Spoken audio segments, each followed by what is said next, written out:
Bonjour, je vais vous raconter une histoire de sorcière. Pas la sorcière que vous connaissez avec son nez crochu, son balai et ses verrues, mais une sorcière du Congo. Cette sorcière, c'est moi. Et mon histoire, c'est une histoire de courage, de force et de foi. Je suis née en République démocratique du Congo, dans une bonne famille, oui. Quand j'étais petite, mon père était en gérant dans une société de mines de diamants. On vivait dans une grande maison en Bujimaï, dans la province du Kasaï. J'allais à l'école et j'étais heureuse. Ma mère vient d'une famille pauvre. À cause de cela, la famille de mon père n'aimait pas ma mère. Puis un jour, mon père a perdu son travail. J'avais 6 ans. Il a dit à ma mère d'aller avec moi à Kinshasa avec ma sœur et mes 4 frères. Il a dit qu'ils viendront nous rejoindre pour trouver du travail. En réalité, sa famille lui avait demandé de se débarrasser de nous. Quand ma mère a compris, il était trop tard. Elle se retrouvait toute seule, loin de sa famille. Elle a dû vendre tout ce qu'elle avait pour nous faire manger. Elle avait changé. Elle avait tellement maigri.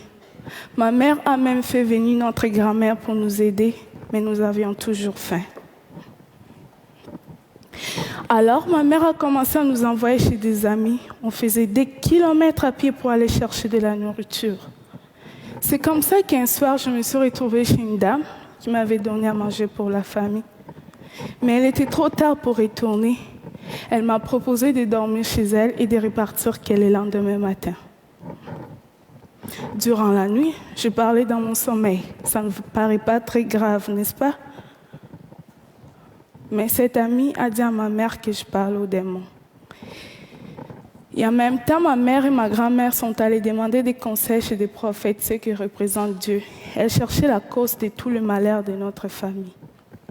Le problème est qu'elle m'avait amené chez un faux prophète. Et il a été décidé que c'était moi la cause et que j'étais une sorcière. Les charlatans m'ont parlé pendant plus d'1 heure pour que j'accepte que je sois une sorcière. Il a crié sur moi sans arrêt. Ils m'ont fait boire 5 litres d'eau avec des herbes dégueulasses. Ils m'ont dit de vomir les viandes des gens que j'aurais mangées dans le monde des ténèbres. Imaginez-vous la scène, une enfant de 7 ans face à plusieurs adultes qui crient sans arrêt. On me tapait même dans le dos pour faire sortir cette viande. À un moment donné, j'avais peur et j'étais tellement fatiguée. Et j'ai fini par dire oui, je suis une sorcière. Je croyais qu'en disant oui, que le mal allait s'arrêter, mais j'étais devenue une sorcière, malgré moi. Une fois qu'on m'est nommée sorcière, c'était impossible de retourner en arrière. Ma mère a accepté la situation, mais ça ne veut pas dire que ma mère ne m'aimait pas. Et en même temps, comme la situation ne changeait pas dans la maison, sans argent, sans nourriture, ma mère a décidé de partir avec sa sœur en Angola pour aller trouver du travail. Leur plan n'a pas marché. Et ma mère se retrouvait toute seule, coincée en Angola, sans argent, sans nourriture. Et finalement, elle n'est pas revenue. Contre sa volonté, elle a été forcée de nous abandonner, elle aussi. On a perdu toutes les communications avec elle. Et on est resté avec grand-mère. Pendant 2 ans, j'ai été traitée comme une sorcière. Les accusations, les cris, les jeûnes forcés, les piments dans les yeux. Elle disait que c'était moi la cause. Si ma mère n'appelait plus, elle pensait qu'elle était morte et que je l'avais sacrifiée. Elle a dit à tout le monde de ne pas m'aider, de ne pas me parler, de ne pas jouer avec moi. Dans mon quartier, on ne me laissait pas m'approcher des autres enfants. J'étais toute seule. J'étais pauvre. J'avais faim. Mais j'étais surtout pauvre d'amour. Et finalement, ma grand-mère, elle m'a chassée de la maison. Je suis devenue une chélier, une enfant de la rue. Dans la rue, on est comme des papillons. Là où le sommeil nous trouve, c'est là où on dort. Dans la rue, On devient des soldats pour survivre. On oublie la lecture et l'écriture pour apprendre à se battre. Dans la rue, je vendais des lots, des arachides, j'ai fait des ménages. Mais à chaque fois que je voyais les autres enfants aller à l'école, je me rappelais des jours où j'étais heureuse. Je pleurais. Je me demandais si un jour je pourrais sortir de la rue. Puis un jour, ma chance a tourné. J'ai participé dans un documentaire Kinshasa Kids. On m'a payé et j'ai tout de suite voulu donner cet argent à ma famille.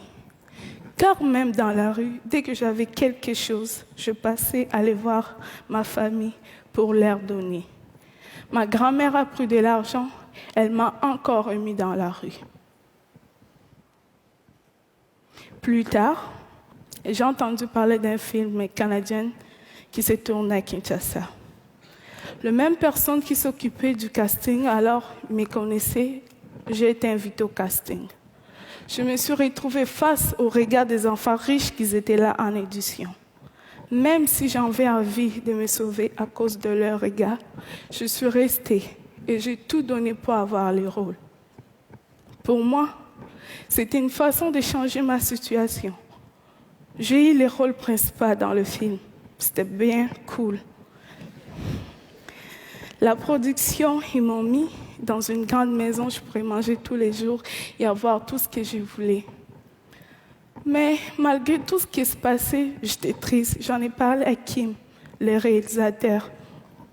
Ma vie était belle, mais mes frères et sœurs, ils étaient toujours dans la misère. Je ne me sentais pas bien quand je mangeais en sachant qu'ils avaient faim. Alors, l'équipe et Kim ont donné de l'argent à ma famille. Et quand l'équipe sont entrés chez eux, ils ne m'ont pas laissé comme ça. Ils ont trouvé une maison d'accueil et ils ont fait en sorte pour que je puisse retourner à l'école. Moi qui en rêvais depuis si longtemps. C'est là où cette histoire des sorcières devient un conte de fées. Le film a eu beaucoup de succès. Je suis passée des rues de Kinshasa au tapis rouge de festival. J'ai reçu même l'Ours d'argent en 2012 à Berlin. Le film a été même nominé aux Oscars. Et aujourd'hui, j'ai 18 ans et que j'ai reçu 18 prix dans le monde. Les Oscars, c'était cool. Mais pour moi, les plus beaux jours de ma vie, c'est celui pour la première fois, après des années dans la rue, je suis retournée à l'école. S'il y a des enfants dans la rue, partout dans le monde, c'est souvent parce que les parents n'ont pas eu les droits d'éducation. Comprenez-moi bien, le problème est profond. La pauvreté, c'est ce qui amène le manque d'éducation. Chez moi, envoyer les enfants à l'école, c'est un luxe.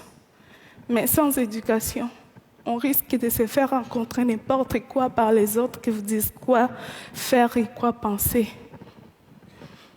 Ma mère n'était pas bête. C'est elle qui m'a appris comment pardonner et comment avoir confiance en soi-même. Mais elle s'est fait prendre dans un piège. Vous savez tous que l'éducation est importante. Mais comment se fait-il que l'éducation reste ici et que l'éducation n'est pas arrivée dans le village de ma mère avant ma naissance? C'est pas cool qu'aujourd'hui, avec tout ce qui existe de technologies et d'idées, que ça ne puisse pas se faire. L'ignorance produit des sorcières. L'ignorance peut tuer. Alors, pour chasser des sorcières, construisons des écoles. Moi, je m'en suis sortie. C'est parce que j'ai eu beaucoup de chance et de courage.